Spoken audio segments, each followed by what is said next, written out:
ជំរាបសួរពុកម៉ែបងប្អូនថ្ងៃនេះយើងខ្ញុំចង់បញ្ជាក់លេខវិធីសាស្ត្រក្នុងការធ្វើតៅហ៊ូទឹកស្ករអ្នកទាំងអស់គ្នាជាដំបូងយើងត្រូវកិនស្ដេចសៀងយើងសិនណាបងប្អូនហើយសម្រាប់ស្ដេចសៀងគឺខ្ញុំប្រើ2ខាំកន្លះបងប្អូន2ខាំកន្លះហ្នឹងគឺស្ដេចសៀងក្រៀមបងប្អូនពេលយើងយកមកត្រាំទឹករៀងបានច្រើនហើយសម្រាប់ការត្រាំគឺខ្ញុំត្រាំរយៈពេល4ម៉ោងបងប្អូនពេលដែលត្រាំរួចថាលាងសម្អាតយកស្បកវាចេញទៅហើយយើងយកមកកិនហើយបងប្អូនចង់កិនបែបម៉េចក៏បានដែរឲ្យតែម៉ត់ល្អអញ្ចឹងសម្រាប់ខ្ញុំគឺស្ដេច2ខាំកន្លះហ្នឹងគឺខ្ញុំកិន2ដងសម្រាប់ទឹកគឺខ្ញុំប្រើទឹក1លីត្រកន្លះបងប្អូនហើយបន្ទាប់ពីយើងកិនម៉ត់ហើយគឺយើងមានកន្ត្រងមួយវាដូចជាកណាត់អញ្ចឹងបងប្អូនកណាត់យើងច្រោះ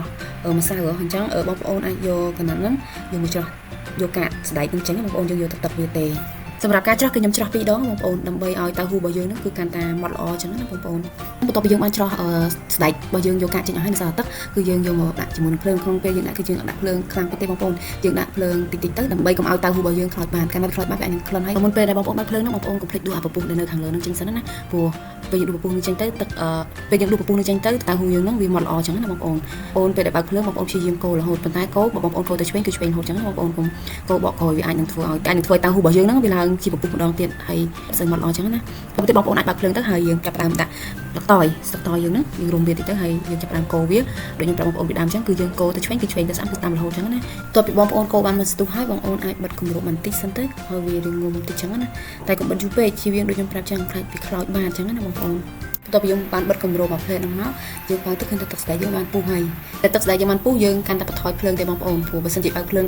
រៀងខ្លាំងក៏វាអាចនឹងផុលទឹកស្ដេចមកខាងលើអញ្ចឹងណាបងត្រូវហៀឆ្នាំងដែរឃើញអញ្ចឹងបងប្អូនអាចកូរបន្តិចទៅដើម្បីជៀសវាងកុំឲ្យខ្ញុំនិយាយអញ្ចឹងខ្លោចបានបន្ទាប់មកពីយើងកូរបានបន្តិចទៅយើងចាប់ផ្ដើមទៅលាងទឹកម្សៅសារាយយើងយកម្សៅសារាយយើងប្រហែលជាកន្លះស្លាបព្រាបាយហ្នឹងយកទៅកូរជាមួយទឹកសពហើយចាំយើងចាក់ចូលទៅក្នុងទឹកស្ដេចរបស់យើងណាបងប្អូនបន្ទាប់ពីយើងបានចាក់ហើយយើងកូរបន្តិចណាដើម្បីឲ្យល្បាយរវាងទឹកស្ដេចជាមួយនឹ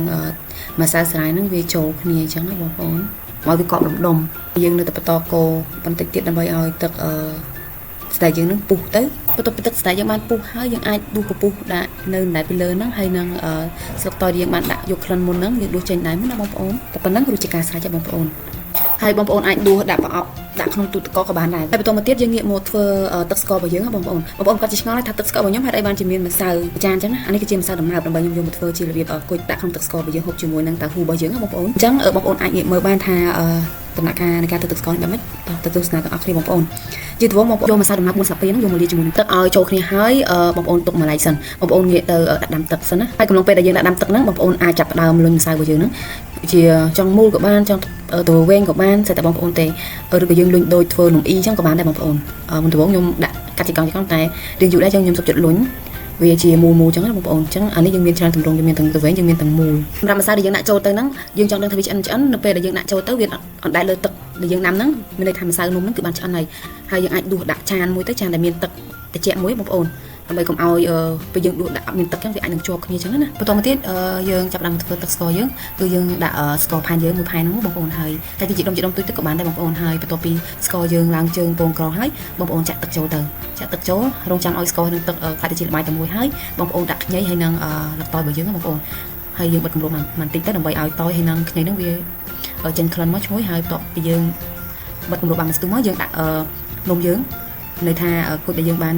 នលុញមុនហ្នឹងយើងដាក់ចូលបងប្អូនហើយយើងបិទគម្របមួយស្ទុះទៀតរងចាំឲ្យពុះបន្តិចបងប្អូនអាចពិសាបានហើយចង់បញ្ជាក់បងប្អូនបន្តិចក្នុងទឹកស្កររបស់យើងហ្នឹងគឺយើងថែមអំបិលបន្តិចមកបានហើយបងប្អូនដើម្បីឲ្យទឹកស្កររបស់យើងមានរសជាតិមុតល្អអញ្ចឹងផ្អែមមុតល្អអញ្ចឹងណាបងប្អូនអាចដួសតៅហ៊ូដាក់ចានតិចមកបន្ទាប់មកយើងដួសទឹកស្ករយើងដាក់ហើយយើងដាក់ខ្ទិះដូងមកតែប៉ុណ្្នឹងជាការស្រេចបងប្អូនអាចពិសាបានយ៉ាងឈ្ងុយឆ្ងាញ់អរគុណបងប្អូនសម្រាប់ការទស្សនាវីដេអូរបស់ខ្ញុំក្នុងការធ្វើតៅហ៊ូគុជទឹកស្ករបងប្អូនអរគុណច្រើនបាយបាយ